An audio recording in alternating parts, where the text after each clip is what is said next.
I'm Francis Dearnley, and this is Ukraine, the latest. Today, in a special bonus episode, I bring you a panel I recently moderated at the Frontline Club in London, a renowned meeting place for anyone passionate about foreign affairs, hosting regular events with guests from think tanks, journalism, the humanitarian sector, and many more. The discussion features leading experts on various aspects of the conflict. Christopher Miller, Chief Ukraine Correspondent at the Financial Times, Dr. Jack Watling, Senior Research Fellow for Land Warfare at the Royal United Services Institute, and Orysia Lutsevych OBE, Head of the Ukraine Forum at Chatham House. Though recorded a few weeks ago, the conversation feels not just relevant, but prescient in light of recent developments. Topics include what security guarantees Ukraine wants versus what it needs, the manpower challenges facing both Russia and Ukraine, the levers available to pressure Moscow, how a ceasefire can either be a remedy or a poison, depending on its terms, the declining American role and Europe's response, hybrid threats across the continent, and the terrifying cost of equivocation. My thanks to the Frontline Club. You can support their work or become a member by following a link in the show notes.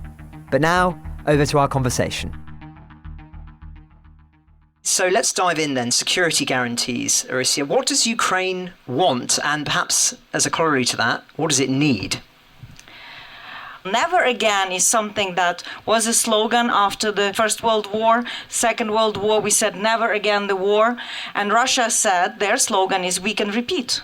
They are here to repeat great world wars as they presented by basically destroying nation states around them and incorporating them into the Russian imperial project.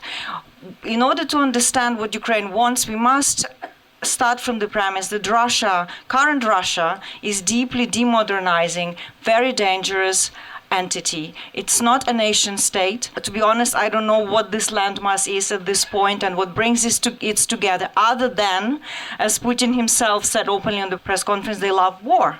They find that this is their prime type, and they know how to organize state affairs in that. So given that nature of Ukraine's and Europe's neighbor, because this war takes place not too far from here, when you think about it, it takes place in the geographical center of Europe, which Ukraine is. Ukraine wants to make sure that it is part of the collective security arrangement. If you take a metaphor of a fortress, right now, we are sitting in a fortress, there are high walls, which we call NATO Article 5, and Ukrainians are down there in the swamps, defending against these barbarians, dying, struggling, doing makeshift army. Everybody is mobilized, and we are supporting as much as we can. Not so much, actually. For the 3.5 years of war, we've allocated around 300 billion only of assistance to Ukraine. When you think at the scale of this war, it's not so much. So Ukraine wants to be part of the fortress. It wants to be inside the walls. And that also means that we once and for all understand that until there is change in Russia, until this dangerous ideological neo-colonial power is defeated, or it's substantially destroyed in its capabilities, degraded in its capability to wage war, there will be no peace in Europe. And if we are working on this premise together with European states, and preferably together with the United States, Ukraine can be secure and Europe can be secure. And Ukraine is bitterly wounded by the security guarantees, you probably all know, from 1994, when it gave up its nuclear armaments capability to what at that time was thought to be more secure option, Russia, in exchange of security assurances. They were honored to a degree because the fact that UK and US and France are supplying military assistance, you can interpret it as to a degree, honoring that memorandum, but they want to make sure that they are part of collective security and that they have military capability, which I'm sure Ukraine will have, to defend itself and in the future to defend Europe is necessary. Thank you. Well, Chris, bring us up to date then on where we are with security guarantees, because President Zelensky's been pretty clear still that if it's not NATO, there needs to be something akin to an Article 5, but we're still a long way away from that, aren't we? Generally, yes. In short, we're still a long way from anything resembling an Article 5 type security guarantee for Ukraine. President Zelensky has been very clear that is Ukraine's ultimate goal to get an Article 5 type security guarantee, if not NATO membership. And look, the Ukrainians are not under any illusions. They believe that they know that NATO membership is still a long ways off. Outside of that, they want actual security guarantees that are worth the paper that any guarantees are signed on. They don't want a Budapest Memo 2.0, right? Which is what Orysia was saying in this 1994 agreement that Ukraine views its partners as not holding up, and Russia violating, of course. So where are we? Ukraine right now, and the sort of premise for this event tonight was, when we were discussing what we should discuss, was how Ukraine can best guarantee its security, its sovereignty, and its independence. And I think what the Ukrainians now believe, first and foremost, is creating and building its own extremely strong military. And then beyond that, having its key partners, the UK in particular, France, Germany, countries like the Baltics, which have a very important and unique perspective on this war, as well as the United States, to the greatest extent possible, feeding it with the financing it needs to build its production capabilities, to send whatever military equipment and materiel are possible, to support it in any way it can, to essentially create this sort of porcupine state, right? So the Ukrainians actually look at Israel as actually being a model, essentially creating a state that is so full of advanced weaponry and is so strong that it's going to dissuade Russia from trying to go any deeper into the country or to launch any new invasion of the country going forward. Right now, we are seeing a grinding ground offensive for Russia that is really costly, and them moving to an escalation in its air war, where it has a greater advantage. It has missiles that are capable of reaching any corner of the country. It has the ability to produce hundreds, if not thousands, of drones on a monthly basis, which it uses almost nightly to attack Ukraine. And Ukraine is now playing catch up. But oddly enough, Ukraine wants to be doing what Russia is in that sense, in producing that type of long-range weaponry, but it needs guarantees from its Western partners to help it produce these at a much greater capacity, as well as the promise that they will come to its defense if Russia is to launch any kind of further large-scale attack in the future.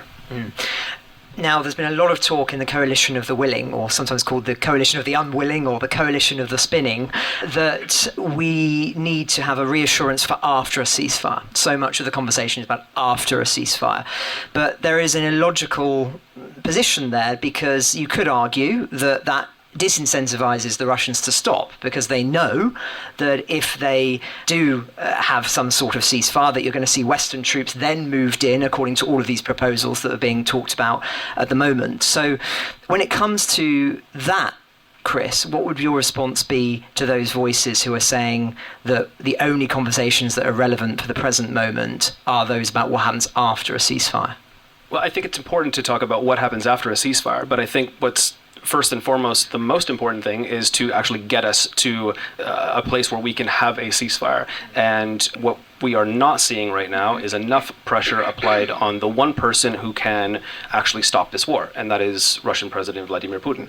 And so all of the discussions around security guarantees and a ceasefire and what happens after it, what Ukraine looks like after a ceasefire, what a long-term solution looks like, all requires us to consider and create some kind of plan to press Putin to the negotiating table. And actually, if you listen to what he says, he's very explicit about wanting to continue his war. I think I'm safe enough in saying that there's no game changer weapon that's going to bring Putin to the table. It's going to be a collective pressure campaign from the United States, possibly led by the United States, maybe preferably, followed by European partners, to get Putin to decide that the war is too costly to continue.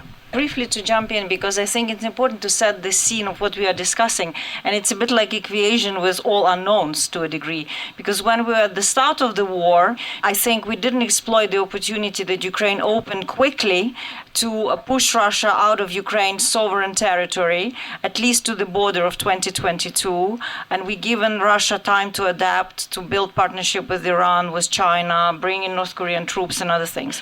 So I think that constellation, this security architecture, if you want, around Ukraine will depend on, what will be the state of Ukraine at that point of time, whether Ukraine's army indeed will be the stronger, so it will be depleted, so that it's not able to defend on its own, what will be the state of Russian military defense complex, and whether China will become the lifeline for Russia.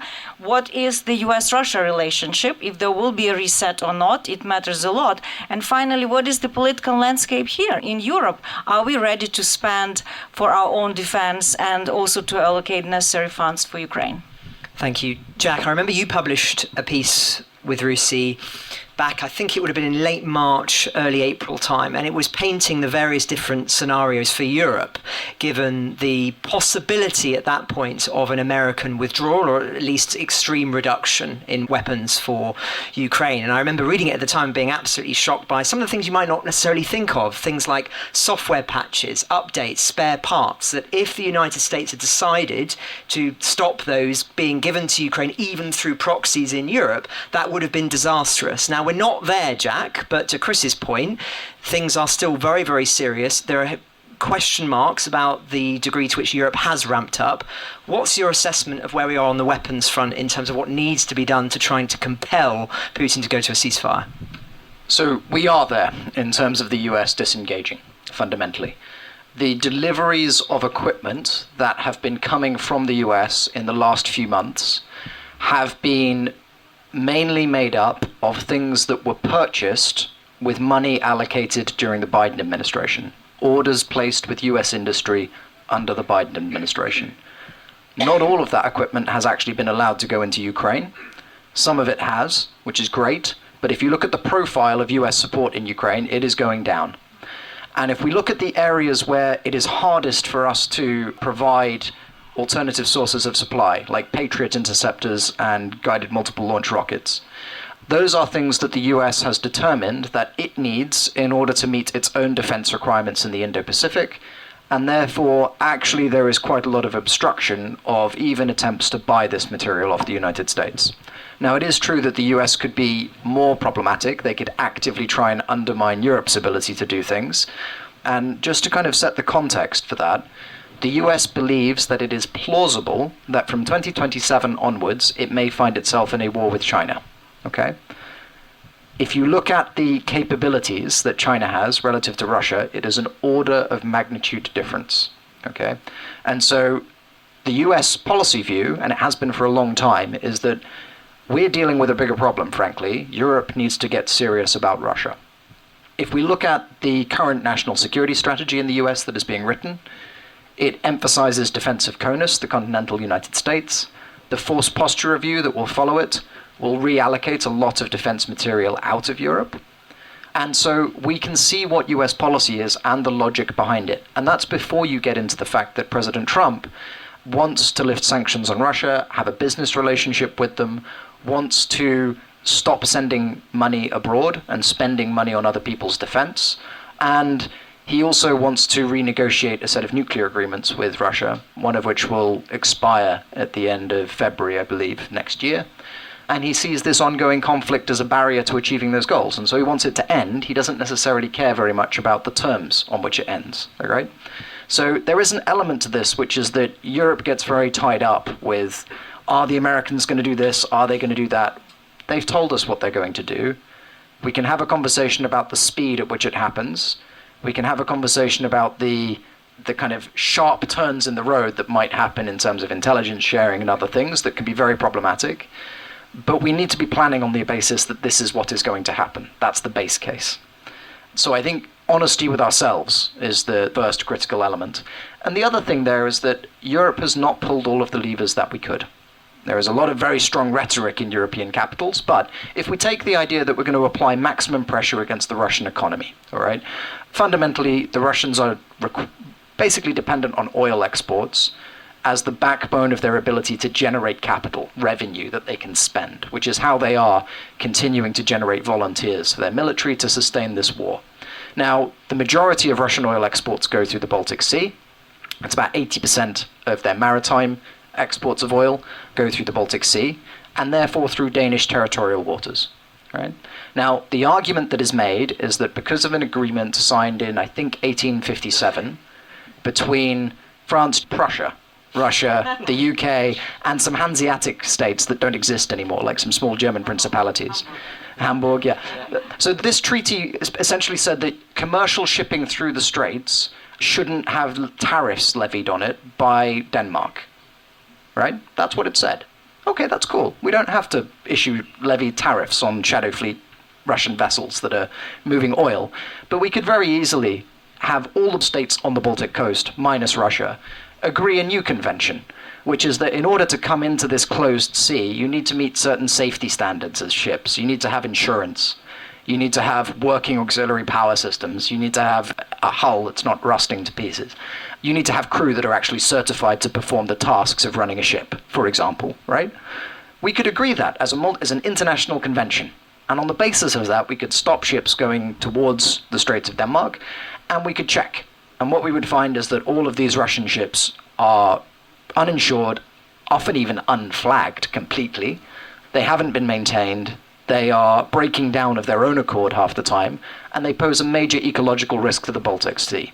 Right? Now, if we did that, we would deliver a hammer blow to the Russian economy. And that's one example. I could give many more, right?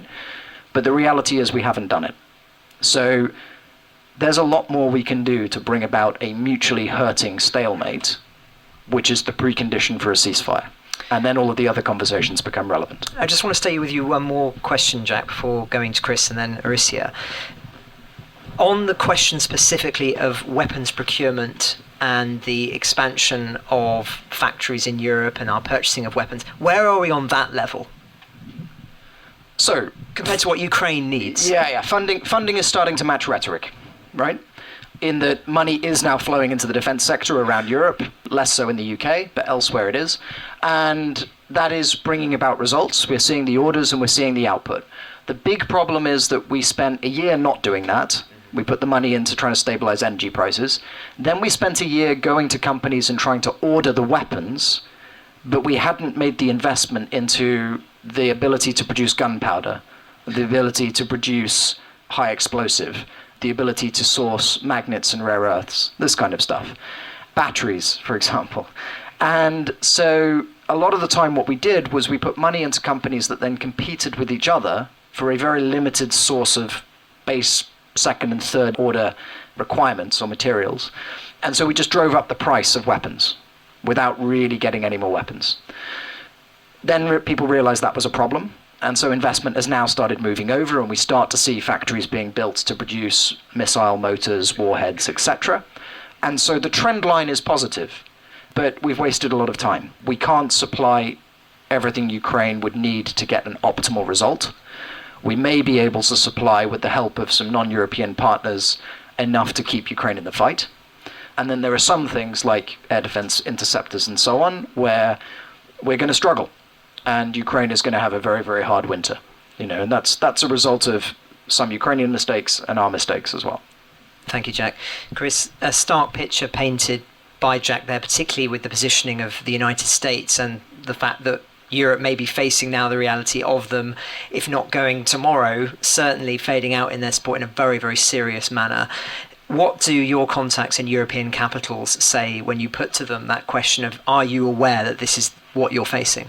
Well, to be honest, it's more often my probably European colleagues at the FT that put more questions to them. But, when I put the questions to them, I don't think they like how I ask the question, because I know more about what's happening on the ground in Ukraine and the reality of not providing what is sitting in storages in Europe or what has been discussed but not produced. Right? The Europeans are aware of what is happening and the challenges that Ukraine faces. I think, to build on what Jack was saying in a very succinct way, I think it just takes more courage. Honestly, it's been 3.5 years since this war began. I think a lot of people counted out the Ukrainians early on, which we've now come to know, and many of us knew before, should not be done. The Ukrainians always have a way of surprising us. And so I think part of the hesitance is nobody really wanting to stand up and take the lead. They're afraid to do so. They're happy to talk about what happens after a ceasefire, but again, not to do the hard work to get us there.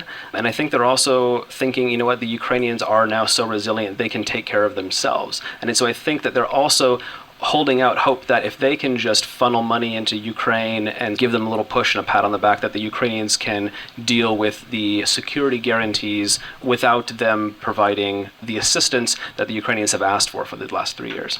Orysia, do you think that Ukraine can do that?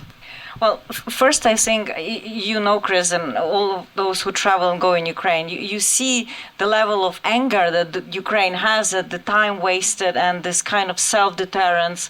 At the beginning, first, nobody believed Ukraine could fight. Then they say, okay, you just fight with one arm tied behind your back. Then, okay, maybe now you can fight with two arms, but just with sticks. But your sticks should be very short. But you're not allowed to fire inside Russia. You're not allowed to throw your stick. Yeah, but they take a small stick while your adversary has, intercontinental ballistic missiles. So I think Ukrainians are losing patience. They are angry. But the question is, how do they direct this anger? And of course, what Chris says, and I see that as well, there's a lot of ingenuity, right? When Ukraine lacked artillery munition, it started using drones. Now, 80% of soldiers that are wounded and killed on the battlefield are from drones.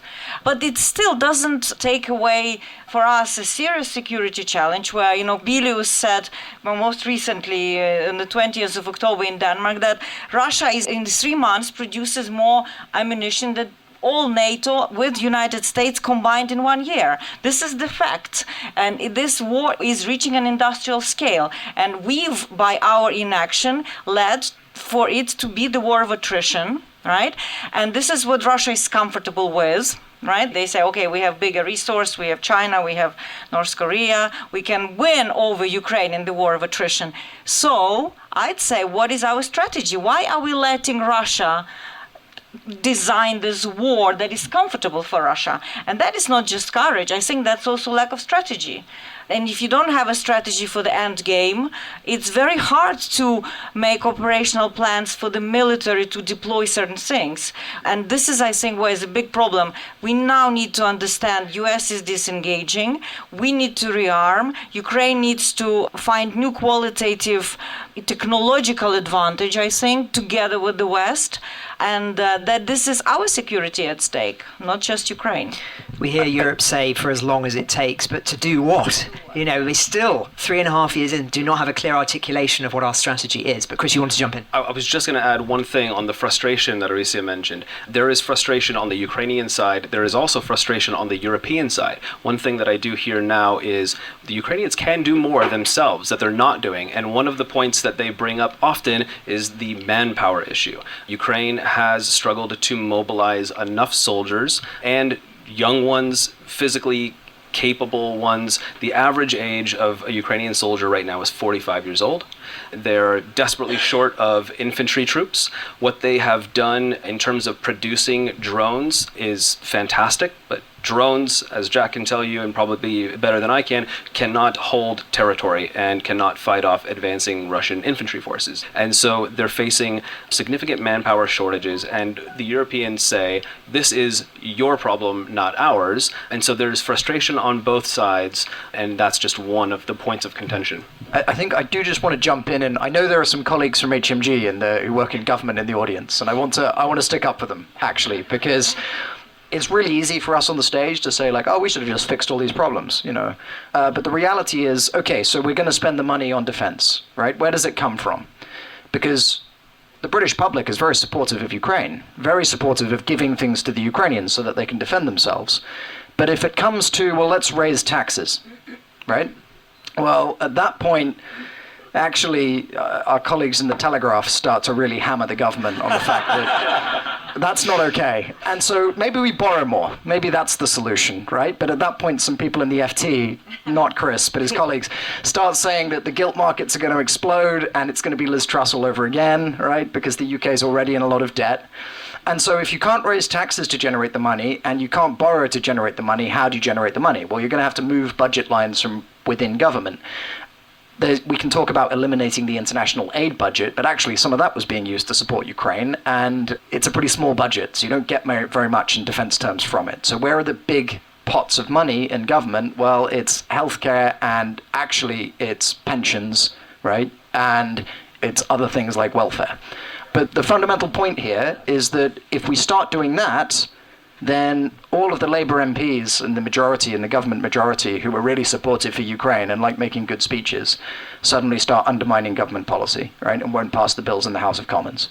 So there is a reality here, which is that we haven't had an honest conversation with ourselves about what we need to do to make the outcome in Ukraine happen that we want. And it does actually require us to dig a little bit deeper.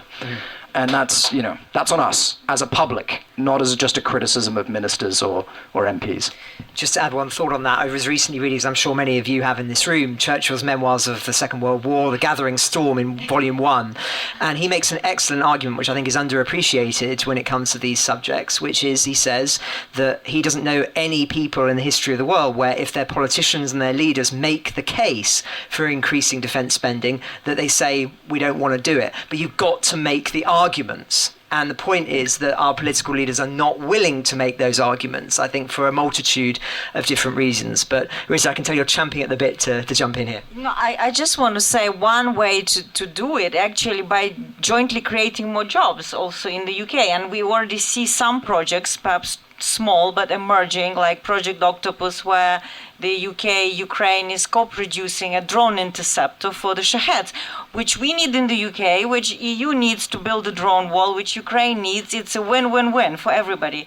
So I think we have to see where are these opportunities. That is, Ukraine is not just a liability, but it could be an asset. But you're right, we need to clearly explain why this is right now the priority, because if we don't spend on this now, we will not need all this healthcare because we will not live so long. Well, think how much money we could have saved if we'd ended the war in the first 6 months. But I want to change the subject now slightly. We mentioned China earlier on, and of course this speaks to what Jack was talking about, which is that the US priority is shifting and Europe is in danger of being left behind, and of course Ukraine is a part of that. But we also had another blow, which is that Belgium blocked the plan for the frozen Russian assets to be used in order to help fund Ukraine's military. But of course, this is really, really serious because many people expected that this would be going through and then go to the G7 and that we would see a bit of a spiralling effect that would solve the money problem, at least in the short term. Chris, what's the latest that you're hearing on this? Exactly what you said. You want to have insider knowledge?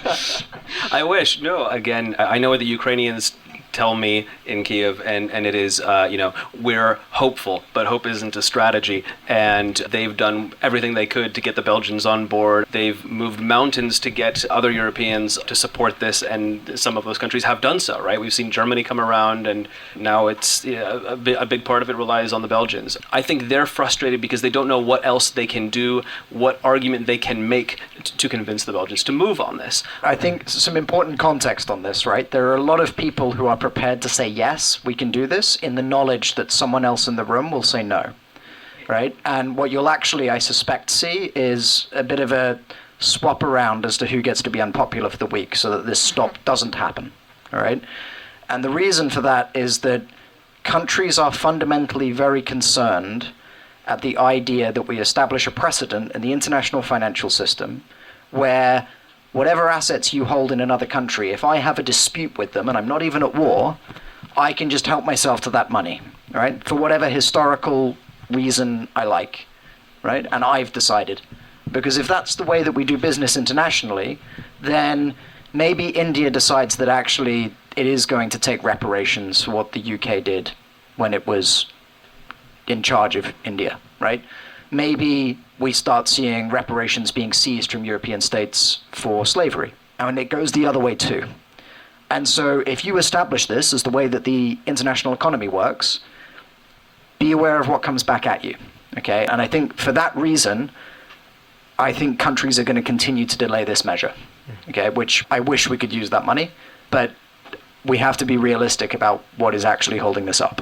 It is a fear of the consequences. And Politico did some great work today, I think, in their playbook where they talked about the Plan Bs which are being put forward, which involves loans from countries that are willing. But of course, that is not the idea. It's about finding something that's a safe, legal middle ground that means that we can generate capital for Ukraine now.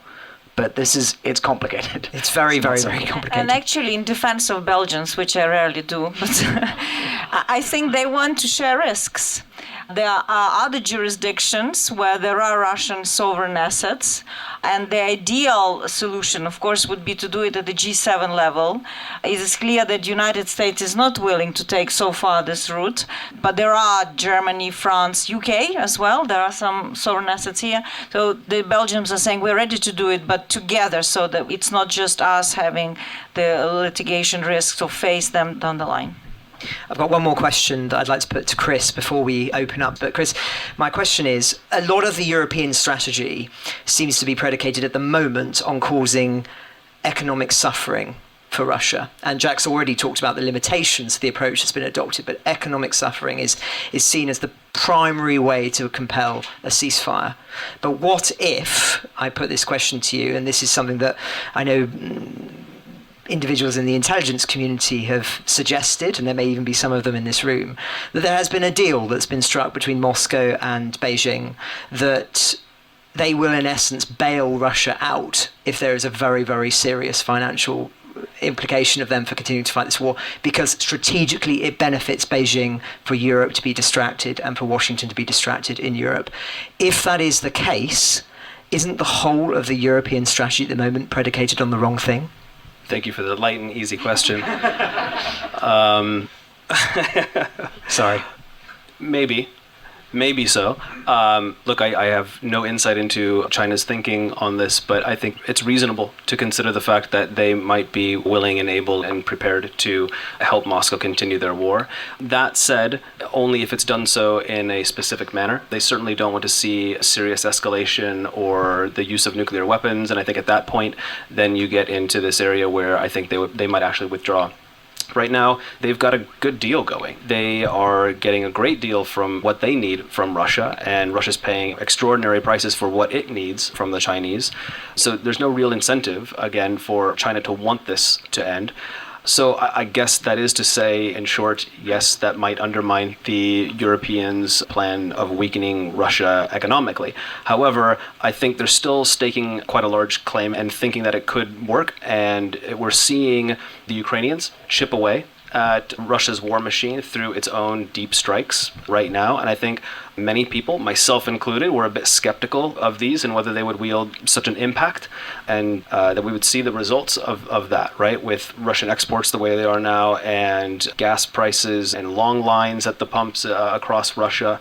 We saw the Biden administration try to warn the Ukrainians off of this deep strike strategy back in, I guess it was March of 2024.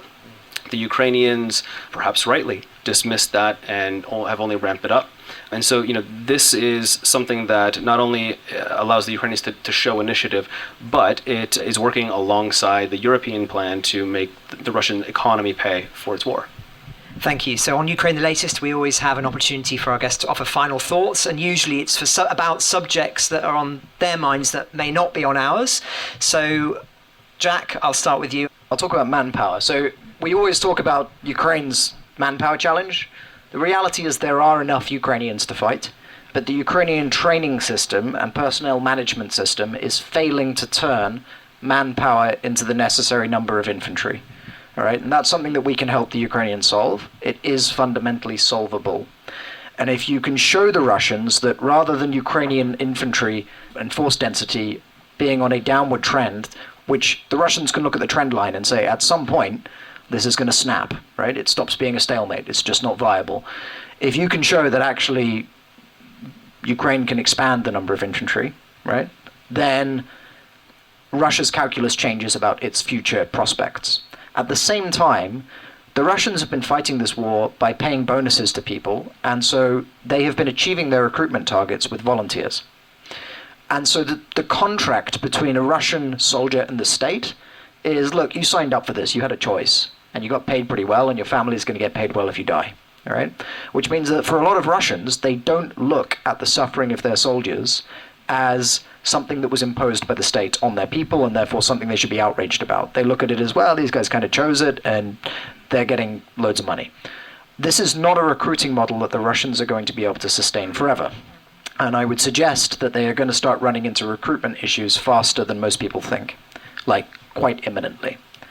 And at that point, it's not just economic pressure, it's also that the Kremlin starts to need to be more coercive in how it gets the numbers to be able to keep up this offensive.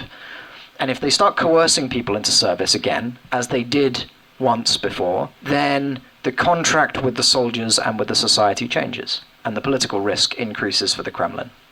And if at the same time you have shortages of petrol, you have a perception that this war is not going to end anytime soon because the Ukrainians have solved their manpower issue, right? You have a view that, okay, the Chinese are bailing us out, but actually the long-term trend here is that Russia is becoming more and more controlled and indebted to the Chinese. Then you can start to shift the view of whether Russia can win and what it gets out of this. And that's what we need to do. We need to think about how the Kremlin looks at its prospects, because we have the ability to turn the dial, but it requires multiple dials to be moved at the same time. And we don't have an infinite amount of time to do it, right? Because at the moment, the Ukrainian manpower issue will become critical at some point. I think it's important to look at this because you asked about whether aren't we making a wrong bet just by exercising economic warfare sanctions. I think if we are just doing that, yes, it would be a wrong bet. I think it's a bit like a combined arms operation. It's the same. We need to have a variety of tools that we deploy. And I think one factor, which is we are often afraid to talk about, is system stability.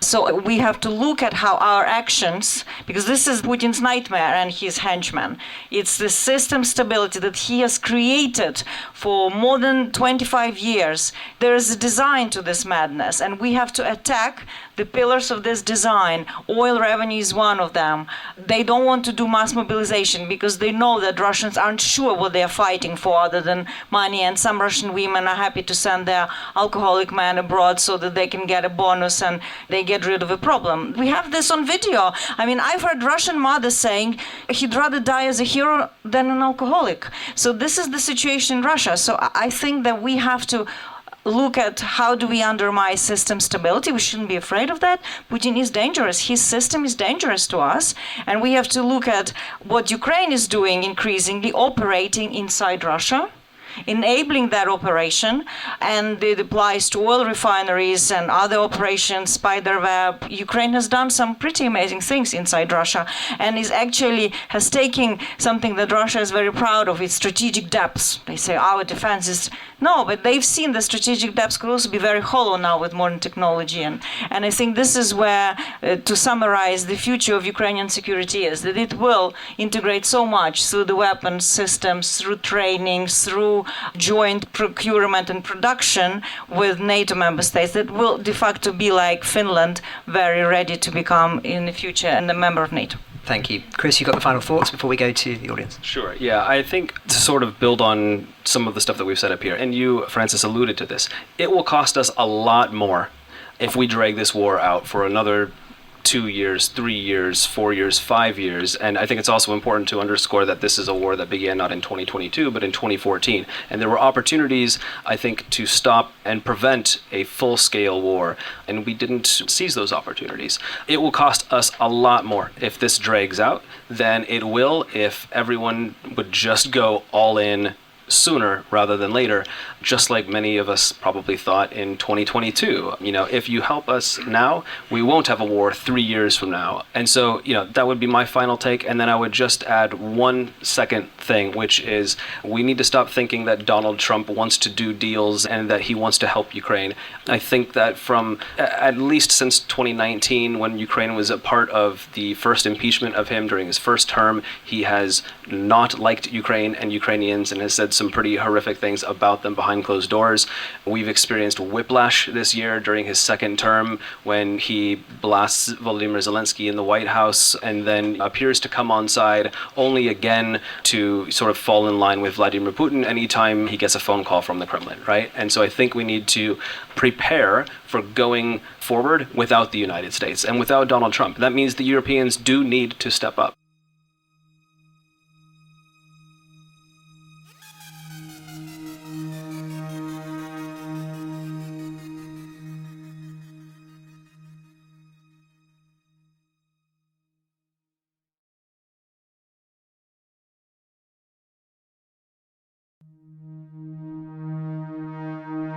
Well, thank you very much to Jack, to Chris, and to Orysia. Let's go to you then. I'm going to be strict because we've got a lot of questions here, so you were very quick. Thank you. The broader question I have really is whether you think the Europeans that are not on the front lines of this really feel how close this is to them. I know for a fact that many Ukrainians are very frustrated at how Europe seems to think that this is not something that is actually happening. You interviewed Sergei Plovky, talked about deterrence. A lot of European countries feel that NATO is a deterrent in and of itself at a time when people are worried about whether the fabric of that organization is really going to hold. Does it continue to be the sort of deterrent? Are we waiting for other countries to start to think about how they guarantee their own security themselves in the way that the Ukrainians are currently doing? Yes, madam. Hi. I wanted to ask about European security in the context of the drone incursions in Poland, Denmark, Germany. We don't actually know where these drones came from necessarily, although apparently Russian instigators. Do you think that Europe is being too distracted with this concept of a drone wall? Are Ukrainians frustrated with this, or do Ukrainians think that Europe needs to do more and needs to focus on its own security when it comes to these sort of hybrid warfare tactics? Thank you very much. And this gentleman here. There's obviously, with talk of Ukraine having a strong army as a guarantee, there are pockets of excellence within the Ukrainian army, obviously, as you discussed in your recent paper, but there are also brigades that have been left behind. There are, as you mentioned, issues with the training system and similar. Aid often focuses on weapons. How can Ukraine's partners help to build a more qualitatively even army that fixes these issues in training, allocation of manpower, and similar, the organizational factors as well as the material? Thank you. Okay, thank you very much. Jack, do you want to take that one first? Sure. So really the Ukrainians have to build the foundation for us to be able to help on that one.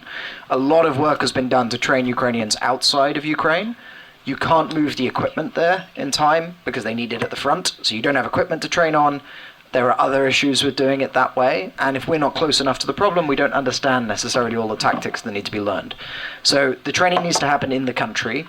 The problem there is that the Ukrainian corps, they haven't had an echelon above the brigades for a very long time as a tactical echelon, and so their ability to rotate the brigades in a rational way off the front so that some of them can be taken off, rebuilt, trained, moved back in, has not really been there, which means that you get units rebuilt while they're in contact, and then you have the problem that Chris was talking about, where the guys who show up haven't had enough training, they're too old, it's really complicated.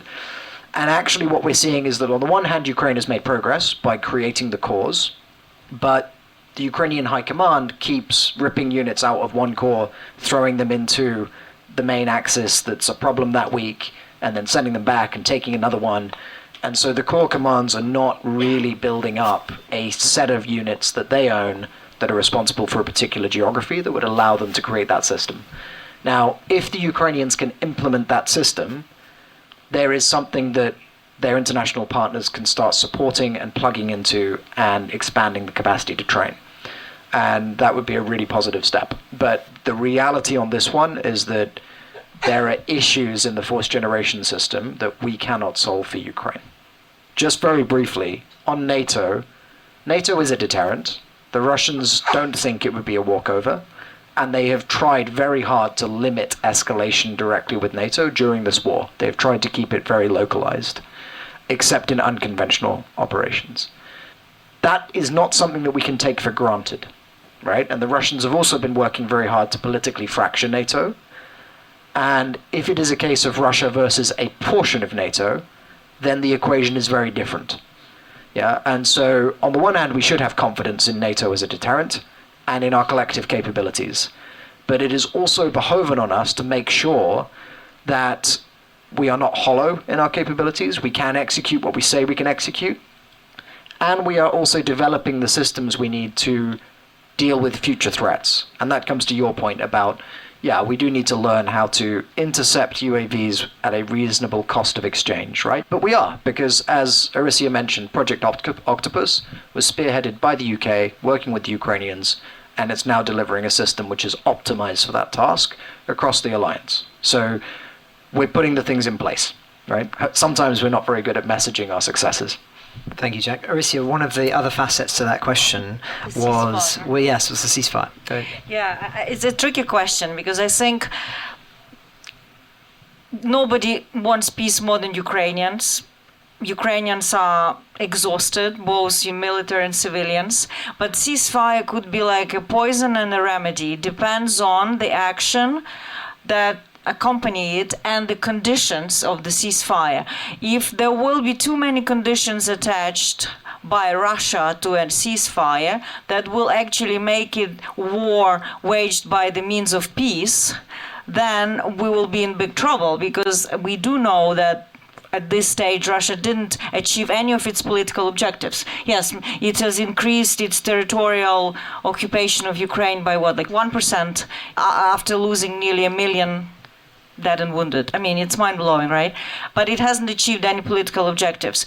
If they agree to the ceasefire, they will be pursuing those political objectives in some other ways. And Ukraine and its allies need to be prepared to act in that space, which we are much less skilled, I would say. And this is where I think we should have clarity about what are risks associated with the ceasefire and manage it. Thank you, Chris. On any of the questions? Well, you asked how Ukrainians feel about the drones, right? I think a lot of Ukrainians would say, we told you so. This would happen. You should have heard us. One of the solutions that has been discussed, or that the Ukrainians have promoted, is putting more air defense systems, surprise, surprise, inside of Ukraine to better defend those eastern parts of NATO and the EU, right? And so there are discussions about that. Some of its neighbors on NATO, and to build on what Jack was saying, I think obviously countries like Estonia are the ones that people are concerned about, and what would happen if suddenly Russian soldiers crossed into Narva, right? And would Donald Trump... They will be shot. That's true. But that is a concern among some of the European NATO members, particularly the Baltics. On the drone wall, I mean, the drone wall has been a huge subject of discussion in European capitals. Is it a little bit of a pipe dream? Is it worth the time? I mean, it feels like something that's not as urgent as some of the pressing subjects that we've talked about this evening. Yeah, it's less relevant. So I've been in Ukrainian air defense command posts when the big waves come through. And the reality is the drone interceptors like Octopus are necessarily very short range, right? Which means that it's really hard, noting that the enemy decides where the missiles or drones come, to have enough of them in any one place to knock out all of the air threats at a time. Which means that what you actually do is you write down the wave of drones as it works its way through the country, okay? Now the problem for NATO is that in peacetime, if we are having to shoot down these drones over 150 to 200 kilometers of depth with all of these air defense systems, then it might be economical, but we still have to close our airspace. It's still economically really disruptive. Our airports still stop working, right, for that whole engagement. And so that's not a very good way of managing it in peacetime. In wartime, our response is going to be a little bit different to Ukraine's, because we have air power, a massive overmatch in air power, and we are going to destroy the launch sites and the operators and the facilities that produce them, right? And the scale of strikes against Russian territory will be severe in a way that Ukraine doesn't have the tools to execute. And actually, we can't give Ukraine a lot of those tools for complex reasons. So there is a risk that we put loads and loads of money into building a wall of drones, which is solving a problem where actually what we should be investing in is munitions that are suitable for destroying Russian air defenses from our aircraft. Thank you, Jack. Right, let's go for another three. This gentleman here. Hi, thank you all of you for the amazing talk. I wanted to ask about the, I suppose, guarantees of the guarantees. You know, it's very possible that in 5 years we have a Europe controlled by, if not Russophile, then Russian sympathetic politicians. If Steve Bannon gets his wet dream, then Trump will be in after 28 as well. Is there discussion, at least, about guaranteeing those guarantees against what could happen in the future?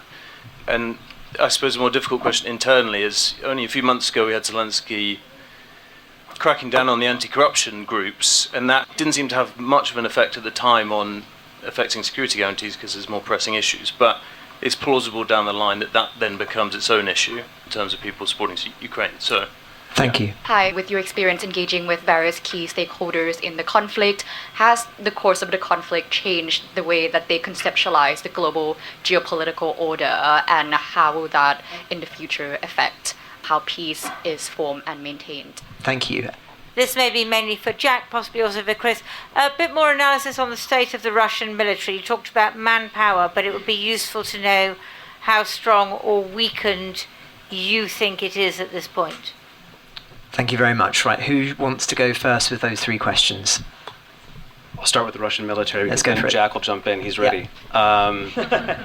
We saw a sort of bumbling Russian military in the first days of its invasion, and I think that led a lot of people to think that it was not nearly as big and strong and powerful, and I think that's right-ish. But Russia has learned, it has adapted, and it is a formidable foe. And I hear this from the Ukrainians on a daily basis, soldiers, commanders, that we underestimate them at our peril. That's not to say that they have the might and the technological advantages that China has, but it does mean that they have come a long way from their mistakes of 2022. And Ukraine still has its hands full in pushing back the Russian military.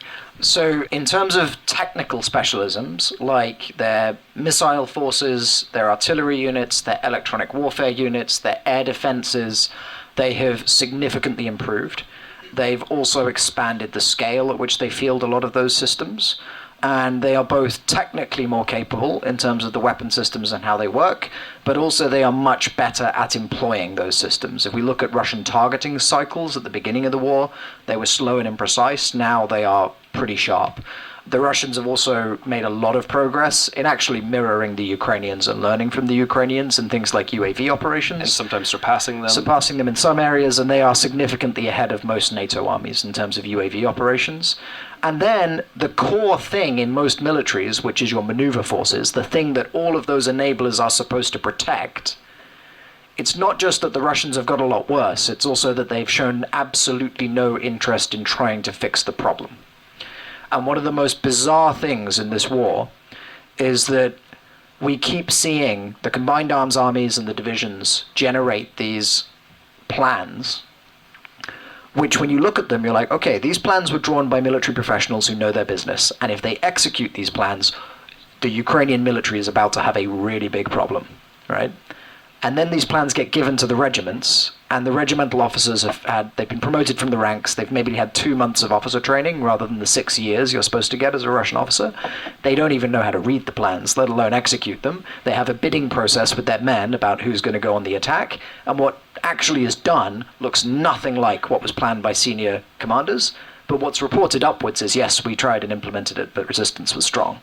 And so, and what's really interesting is that despite the fact that tactical bits of the force are being improved in real time alongside their core maneuver units, culturally they just don't see, they're like, infantry work is unskilled labor. 2 weeks training is enough, right? Well, we worked out in the Second World War that 20 weeks training was about the minimum. Yeah, and warfare's more complicated now. So long as they keep screwing up that bit, I think we're okay. But the risk is that the pressure comes off because they're not fighting the Ukrainians anymore, and they think about it, and they set up a proper training cycle. And at that point, they could become much more capable relatively quickly. Like, it will still take them 2 years to regenerate good infantry and 6 years to regenerate a junior officer corps. So it's not fast, but what that would give you is a steady rate of improvement in the Russian force if they were to actually grip the problem. So more dangerous over time. Thank you. Orysia, domestic production, corruption, forgive me. Production, yes. I think there's been kind of a blessing in a disguise, these protests, and I think it's a significant victory for Ukrainian society that proves that the course that Ukraine wants to take is genuine. Even with martial law, even with total mobilization around the war aims, Ukrainians are willing to go and contest decisions as they should be in democracy if any other legitimate institutional pathways are blocked. And this is what happened. There was a decision that wanted to undermine independence of anti-corruption institutions by giving excessive control to the Prosecutor General and security services of Ukraine. And Ukrainian young people fought it back. I don't know, the average age of a protest was probably 23 or 20, how much? I was there. They were teenagers. Teenagers, and university students who dubbed it the cardboard revolution. And interesting, I was told why it was cardboard, because some print houses refused to print posters because they didn't want them to be accused of undermining stability and being accused of treason or whatever. So They just took these boxes. Could I jump in just on the anti-corruption thing? Yes. The anti-corruption protest, especially a young generation that sort of took the mantle from their parents and uncles and aunties who protested and demonstrated during the 2014 Maidan Revolution and the Orange Revolution, is really impressive, especially in wartime when there was a taboo on speaking publicly, critically about your government and your state.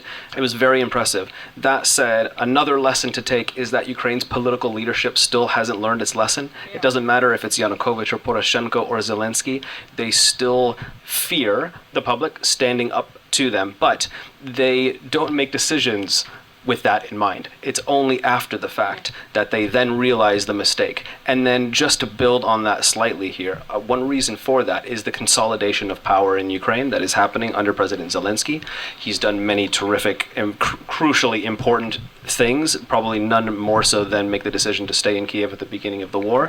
However, he has no depth in his government. There have been numerous government shuffles and reshuffles, but I use that word specifically because there are no new faces, there are no new ideas, and he's getting advice from a very, very select few number of people.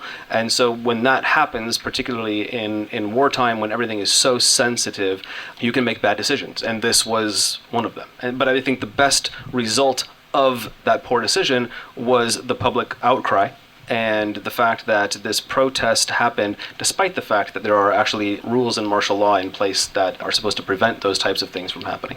But it's interesting. We are running a recovery survey in Chatham House 3 years in a row now, asking most active part of Ukrainian civil society, activists, members of non-profits about recovery and where the risks, and they want to prepare for it. And one question is, what elements of societal resilience should be boosted now during the wartime, and how this should be done? And number one is reform of institutions and fighting corruptions. So you can clearly see the maturity of Ukrainian society, and I think it will be a protracted struggle between those in power and those, the constituents.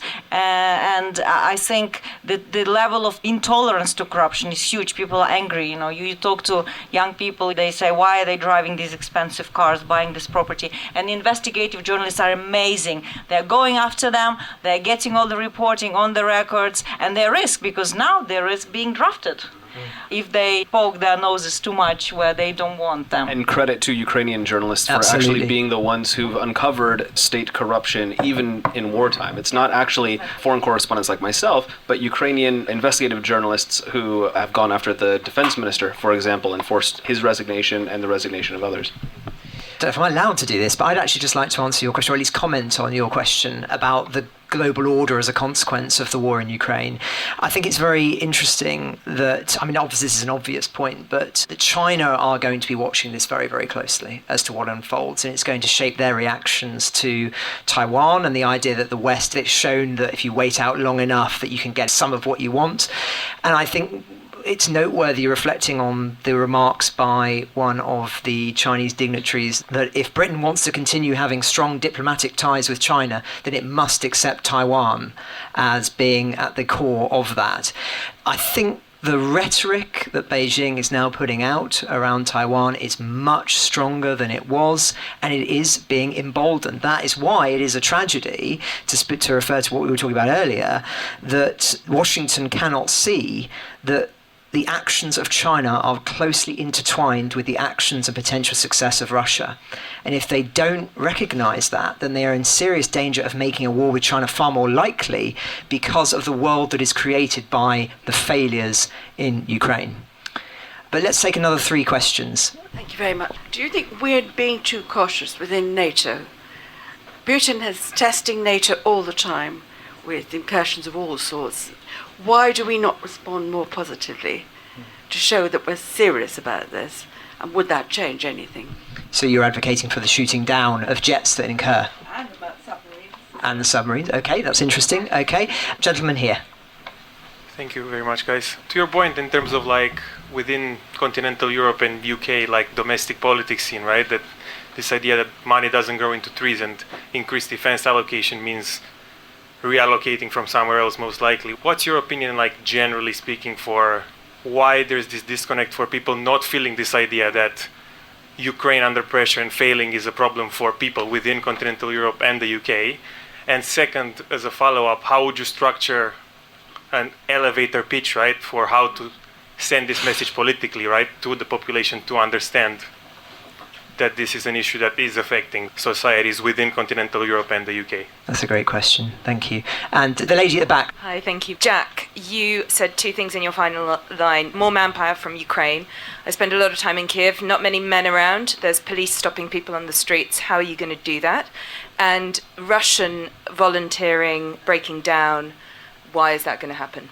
How and why? Thank you very much. Who would like to go first? NATO. I'll take the first one. Okay. I think NATO is being much too cautious. I think the one thing that Vladimir Putin does fear is NATO, at least as probably you and I view it, and most of us in here view it, right, as a significant, strong coalition of forces that have the capabilities of responding very strongly to Russia. I think NATO has kept Russia in check. I think things would have been much worse had there not been a NATO, or NATO had looked as, I don't want to use the word fractured, but as an entity in question as we're talking about it now 3 years ago, right? So I think the one thing that Putin does fear is a larger war with NATO. Certainly in their current state, they could not win a war against NATO, not certainly without China or another significant power coming to their aid. And so I do think that NATO needs to respond with greater force. And would that include the shooting down of jets, Chris? I think so. I think so. Look, we saw Turkey do it. I don't understand why others couldn't. And I think that could be a real deterrent. Mm-hmm. But I'll just add one last thing, and that is, I think everybody in here knows from reading the numerous books that have been published on Putin and much of our reporting in the Financial Times and Telegraph and others, that what Putin doesn't want to come up against is somebody who is stronger than him. And we are. Collectively in the West, the United States is, right? And we have the ability to do that. He understands strength. And if we show strength against him, I think that's a good thing. He operates in the space that's afforded to him. Jack, I'm going to disagree with Chris here. When I speak to my Estonian colleagues, the little green men thing, they're not worried about. Their answer is what I said before, right? It's fine, we'll just shoot them, okay? They're not worried about that bit. They're worried about what happens afterwards. Right? They're worried about whether everyone else is going to show up to fight for them. What Putin wants to do is to bring about a scenario where some members of the alliance think this is Article 5, right? Think that this requires everyone to act, and a large portion of the alliance goes, we're not going to go to war over that. This is your own stupidity, okay? Now, violating our airspace, the Turks did do it, but they warned the Russians multiple times beforehand that they would, because the Russians kept violating their airspace, and eventually they did, right? Now, in this instance, the Russians have violated Estonian airspace. They were not flying into the country, they were traversing it. They were not armed with any ground attack weapons. They were radar tracked by NATO Baltic Air Policing, and NATO made it very clear that we could have shot them down at any point, and we chose not to, right? So we showed the Russians, we can see you, we know you're there, we have the option of shooting you. And if you look at the rhetoric that's come since, look at what the Polish Foreign Minister Radek Sikorski said. He said, Russia, if you do that again, don't be surprised if we shoot you down, right? Like the Turks, that's the warning, yeah? But what we don't want is for individual members of the alliance to do something which is very escalatory, and then to have Donald Trump say, these idiots in Europe want a war, we're not interested, blah, blah, blah, because then the Kremlin gets what it wants. So unity is quite important in this context. Very briefly on how do we know about Russian recruitment challenges, because we have the numbers, right? And they dropped their recruitment target by 100,000 this year. They were going above the target for the first part of this year. Last couple of months they've been below their recruitment targets, and it's trending downwards. And they are trying to get around this already and talking about it by, for example, shifting who has reserve liability and who they're prepared to pull from reserve liability into the force. So they're setting conditions to change how they do it. So we're seeing that. On the Ukrainian side, there are more people in the Ukrainian armed forces today than at any previous point in the war. Okay? There is a manpower problem at the front. But it's not about dragging more people off the streets in Kiev. It is about getting the training system in place so that the AFU can turn people who are mobilized into useful soldiers. And that's something that we can work on. So I don't think it's about rounding people up. And actually, I think the recruiters in Ukraine have a very unhelpful KPI because they're only measured on how many people they pull in. Even if those people are not medically fit, just happen not to have an exemption, etc. And if you look at what happens to those people afterwards, they've been picked up, it's a bit chaotic. So I think there's a lot that can be done to improve the offer and make sure that the manpower that is available is used better, basically. Thank you, Jack. Orysia, where do you want to start on the questions? Just on manpower, I think there's been a massive miscalculation inside Ukraine that this will be over soon, right? This expectation was highly communicated to Ukrainian society. So what happened in the first weeks of war, a lot of volunteers who were already in what was then called anti-terrorist operation, who had combat experience, they volunteered. Now there is this, I think, still a small stream of volunteers. I know personally 2 people who volunteered recently. They were not drafted, but just from my little bubble.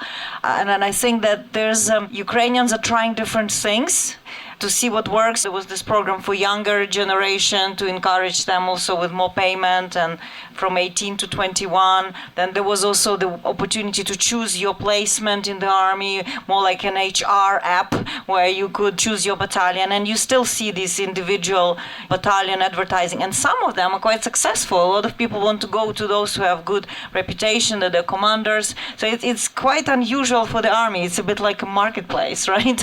Which I don't know, it doesn't exist anywhere in the world, but it is because Ukrainians are trying to find a more sustainable answer to this recruitment problem that is not coercive, but that works on the motivation of people.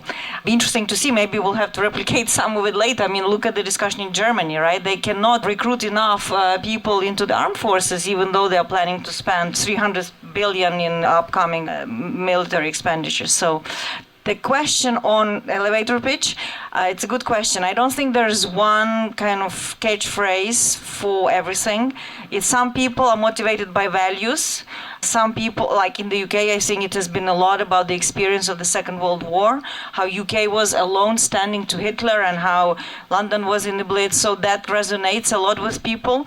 For some, it's cost-benefit analysis. I think right now UK spends less than 1% of its GDP to support Ukraine. It's nothing compared to what it will have to spend if Russia gets an upper hand in Ukraine. So I would see what audience they talk to, but I think we need to make a case, much more clear-cut case, that defending Ukraine now it will be cheaper than deterring Russia when it gets its upper hand. I think that's a really, really great question. Actually, the pivotal question at the moment that European leaders are perhaps failing at, or at least not grappling with fully. I think the elevator pitch is the world you knew, the world you grew up in, is gone if Ukraine loses and Putin succeeds. Certainly with his maximalist objectives, but I would argue that even in reduced objectives, that it would be utterly disastrous for the order that we have become used to since the Second World War, and certainly since the collapse of the Soviet Union.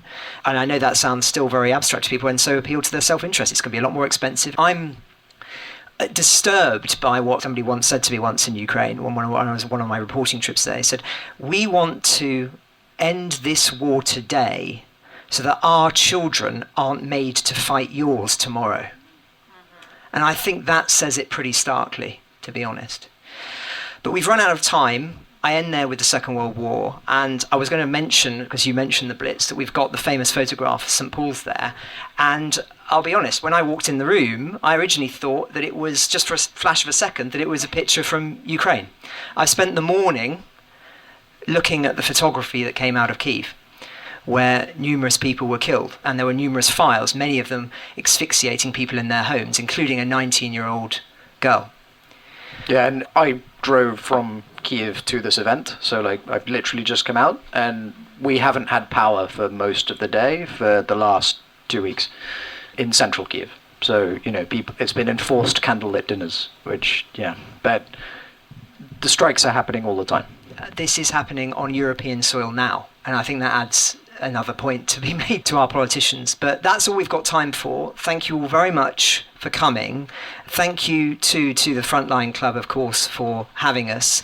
It's an extraordinary place, an extraordinary venue, an extraordinary audience. And as you can tell by the quality of the answers you've received from Orysia, from Chris, from Jack, these are the best people in the world on some of these issues. There's no other group of people who know better.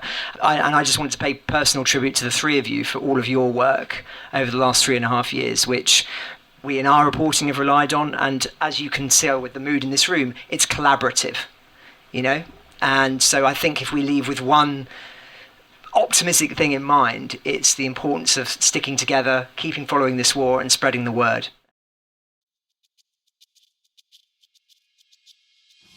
Ukraine the Latest is an original podcast from The Telegraph, created by David Knowles. To support our work and stay on top of all of our Ukraine news, analysis and dispatches from the ground, please subscribe to The Telegraph. You can get 1 month free, then 2 months for just £1 at www.telegraph.co.uk/Ukraine the Latest. Deploying cutting-edge technology, we also release Ukrainian and Russian versions of this podcast. These translations retain our voices and delivery so that it can reach listeners in every region of Ukraine and those parts of Eastern Europe where Russian is still widely spoken. Links to those can be found in the podcast description to this episode. You can also now sign up to the new Ukraine the Latest weekly newsletter. Each week, Dom Nichols and I answer your questions, provide recommended reading, and give exclusive analysis and behind-the-scenes insights, plus maps of the front lines and diagrams of weapons to complement our daily reporting. It's free for everyone, including non-subscribers.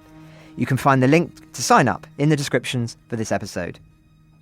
We regularly have a Ukraine Live blog on our website, where you can follow updates as they come in throughout the day, including insights from regular contributors to this podcast. We also do the same for other breaking international stories. If you appreciate our work, please consider following Ukraine the Latest on your preferred podcast app and leave us a review, as it really helps others find the show. Please also share it with those who may not be aware we exist. You can listen to this conversation live at 1 p.m. London time each weekday on X Spaces. Follow The Telegraph so that you don't miss it. You can also get in touch directly to ask questions or give comments by emailing ukrainepod@telegraph.co.uk. We continue to read every message. You can also contact us directly on X. You'll find our handles in the description for this episode. As ever, we're especially interested to hear where you're listening from around the world. Ukraine the Latest was today produced by Rachel Porter. Executive producers are Francis Dearnley, Louisa Wells, and David Knowles. My name is David Knowles. Thank you all for listening. Goodbye.